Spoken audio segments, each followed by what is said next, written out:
उड्डाण पुलावरील अपघात होणाऱ्या वारंवार अपघाताविषयी तेव्हापासून उपोषणास बसलेले होते. तर या बाबतीत आपण याआधी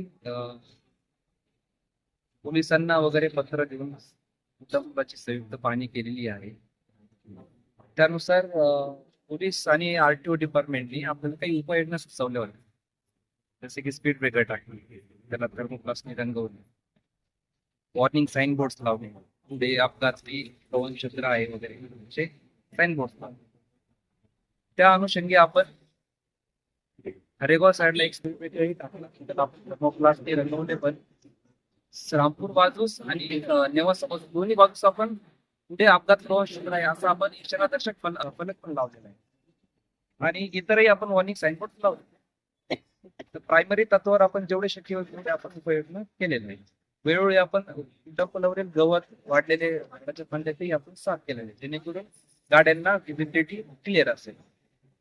आणि राहिला प्रश्न आता काय आहे ना, दोन्ही साईडला रस्त्याचे चौपदरीकरण झाले. सध्याची वाहतूक वर्दळ पाहता सध्या स्थितीतील पूल हा अपुरा पडतो. त्या अनुषंगे उड्डाण पुलाच्या रुंदीकरणासाठी आपण 10-12 दिवसापूर्वी एक सर्वे ऑलरेडी केलेला. त्या अनुषंगे जे काही रिपोर्ट्स येतील, एस्टिमेट बनेल, जितका निधी लागेल त्याची आपण येणाऱ्या अर्थसंकल्पीमध्ये शासनाकडे प्रस्ताव पाठवू आणि त्याचा पाठपुरावा. तर आजच्या घडीला आमची विनंती असेल की आपण प्रश्न करावं. ते काढला का की रस्त्यावर काही ट्रॅफिक पोलिसांचा बंदोबस्त करते, त्याविषयी मी आरटीओ आणि पोलीस विभागाची पत्र फोनवर चर्चा करतो.